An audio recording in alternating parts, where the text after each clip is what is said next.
Stockholm international peace research institute അഥവാ സിപ്രിയുടെ കണക്കുകൾ പ്രകാരം 2010-നും 2020-നും ഇടയിൽ ബംഗ്ലാദേശിന്റെ ആയുധ ഇറക്കുമതിയിൽ ചൈന ആധിപത്യം സ്ഥാപിച്ചിരുന്നു. മൊത്തം മൂല്യത്തിന്റെ ഏകദേശം 72% ബംഗ്ലാദേശിലേക്ക് ആയുധങ്ങൾ ഇറക്കുമതി ചെയ്തിരുന്ന രാജ്യം ചൈനയായിരുന്നു. 12% റഷ്യ രണ്ടാം സ്ഥാനത്തുമാണ്. ബാക്കി 16% എന്ന് പറയുന്നത് മറ്റു രാജ്യങ്ങളിൽ നിന്നുമാണ്. ഇതിനെല്ലാം ഇപ്പോൾ ബംഗ്ലാദേശ് മാറ്റം വരുത്തിയിരിക്കുന്നു. അതായത് ബംഗ്ലാദേശിന്റെ ഏറ്റവും പുതിയ കരാർ ബംഗ്ലാദേശിലെ സൈനിക സംഭരണ തന്ത്രത്തിൽ കാര്യമായ മാറ്റമാണ് വരുത്തുന്നത്. സൈനിക വിതരണക്കാരുടെ വൈവിധ്യവൽക്കരണം എന്ന നിലയിൽ ഇന്ത്യ വികസിപ്പിച്ച ആയുധ സംവിധാനങ്ങൾ വാങ്ങുന്നത് വർദ്ധിപ്പിക്കാൻ ബംഗ്ലാദേശ് സമ്മതിച്ചു. സ്പെയർ പാർട്സ് ക്ഷാമവും നിലവിലുള്ള ആയുധങ്ങളുടെ ലഭ്യത കുറവും കാരണം ബംഗ്ലാദേശിന് ലോജിസ്റ്റിക് വെല്ലുവിളികൾ നേരിടുകയാണ്. അതുകൊണ്ട് തന്നെ ഇന്ത്യയിൽ നിന്ന് ആയുധ സംവിധാനങ്ങൾ വാങ്ങുന്നത് വർദ്ധിപ്പിക്കാൻ വേണ്ടി ബംഗ്ലാദേശ് ഇപ്പോൾ തീരുമാനിച്ചിരിക്കുന്നു. എന്നാൽ ഇന്ത്യയും ബംഗ്ലാദേശും തമ്മിലുള്ള ചർച്ചകൾ ആയുധ വിൽപ്പനയ്ക്ക് അപ്പുറത്തേക്ക് നീണ്ടുപോയിരിക്കുന്നു. ഇരുപക്ഷവും തങ്ങളുടെ മുഴുവൻ പ്രതിരോധ ബന്ധവും ശക്തിപ്പെടുത്തുന്നതിനുള്ള വഴികൾ ആരാഞ്ഞു. അതായത് ബംഗ്ലാദേശിന്റെ സൈനിക ഉപകരണങ്ങളും സാങ്കേതിക വിദ്യയും നവീകരിക്കുന്നതിന് ഇന്ത്യ സഹായം വാഗ്ദാനം ചെയ്തേക്കാം. അതുപോലെ തന്നെ ബംഗ്ലാദേശ് സായുധ സേനയുടെ കഴിവുകൾ വർദ്ധിപ്പിക്കുന്നതിന് പരിശീലന പരിപാടികളും അഭ്യാസങ്ങളും ഇന്ത്യക്ക് നൽകാം.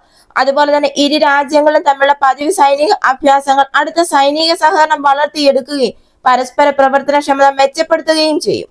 ഇപ്പോൾ ഇന്ത്യയും ബംഗ്ലാദേശും തമ്മിലുള്ള ഈ കരാർ എന്ന് പറയുന്നത് ഇന്ത്യയുടെ വളർന്നു വരുന്ന പ്രതിരോധ വ്യവസായത്തിന് സുപ്രധാനമായ ഒരു അവസരമാണ് ഈ കരാർ നൽകുന്നത്. ബംഗ്ലാദേശിന്റെ സൈനിക ആവശ്യങ്ങൾ നിറവേറ്റുന്നതിലൂടെ ഈ മേഖലയിൽ വിശ്വസനീയവും മത്സരാധിഷ്ഠിതവുമായ ആയുധ വിതരണക്കാരെ ഇന്ത്യക്ക് സ്വയം സ്ഥാനം നേടാനും സാധിക്കും.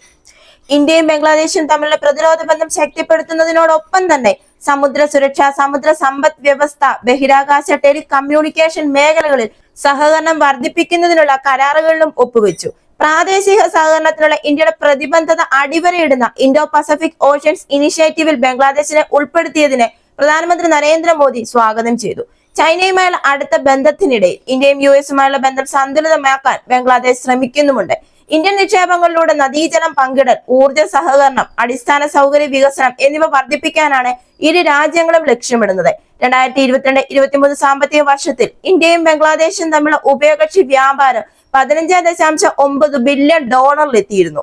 ഇന്ത്യ പരുത്തി വാഹനങ്ങൾ, ഇലക്ട്രോണിക്സ് എന്നിവ കയറ്റുമതി ചെയ്യുകയും ധാന്യങ്ങളും സിമന്റും ഇറക്കുമതി ചെയ്യുകയും ചെയ്തു. ബംഗ്ലാദേശ് പ്രധാനമന്ത്രി ഷെയ്ഖ് ഹസീനയുടെ ഇന്ത്യ സന്ദർശന വേളയിലാണ് ഈ കരാറുകളിൽ ഒപ്പുവെച്ചത്. ബംഗ്ലാദേശ് പ്രധാനമന്ത്രി ഇന്ത്യൻ വ്യവസായ പ്രമുഖരെ കാണുകയും വലിയ തുറമുഖങ്ങൾ, ജലപാതകൾ, റെയിൽ, റോഡ് കണക്ടിവിറ്റി എന്നിവ വികസിപ്പിക്കാൻ പദ്ധതിയിടുന്ന ബംഗ്ലാദേശിൽ നിക്ഷേപം നടത്താൻ അവരെ ക്ഷണിക്കുകയും ചെയ്തു. ആ അടിസ്ഥാന സൗകര്യങ്ങൾ വികസിപ്പിക്കാൻ സഹായിക്കുന്നതിനായി ഇന്ത്യ കഴിഞ്ഞ 8 വർഷത്തിനിടെ ബംഗ്ലാദേശിന് $8 ബില്യൺ വായ്പയും നൽകിയിട്ടുണ്ട്. ഏഷ്യയിലെ ബംഗ്ലാദേശിന്റെ ഏറ്റവും വലിയ കയറ്റുമതി കേന്ദ്രമാണ് ഇന്ത്യ. പ്രധാനമായും പരുത്തി, മോട്ടാർ വാഹനങ്ങൾ, പഞ്ചസാര, ഇരുമ്പ്, ഉരുക്ക്, അലൂമിനിയം, ഇലക്ട്രോണിക് ഉപകരണങ്ങൾ എന്നിവ ബംഗ്ലാദേശിലേക്ക് കയറ്റുമതി ചെയ്യുന്നുണ്ട്.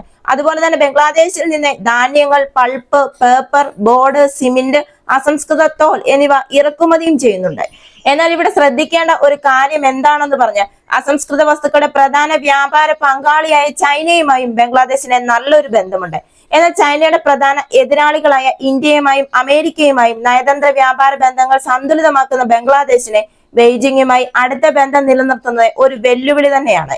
കയറ്റുമതിയിൽ നിന്ന് 80% വിദേശ കറൻസി കൊണ്ടുവരുന്ന ബംഗ്ലാദേശിന്റെ വസ്ത്ര വ്യവസായം അസംസ്കൃത വസ്തുക്കൾക്കായി ചൈനയാണ് വളരെയധികം ആശ്രയിക്കുന്നത്. അതുകൊണ്ട് തന്നെ ഇന്ത്യയും ബംഗ്ലാദേശും തമ്മിലുള്ള ബന്ധം ശക്തമാകുന്നത് ചൈനയും ബംഗ്ലാദേശും തമ്മിലുള്ള ബന്ധത്തെ ഏത് രീതിയിൽ ബാധിക്കും എന്നത് ചർച്ചാ വിഷയമാണ്. ഈ വീഡിയോ നിങ്ങൾക്ക് ഇഷ്ടമായെങ്കിൽ മറക്കാതെ തന്നെ ഈ ചാനൽ ഒന്ന് സബ്സ്ക്രൈബ് ചെയ്യുക. അടുത്ത വീഡിയോയുമായി വീണ്ടും കാണാം.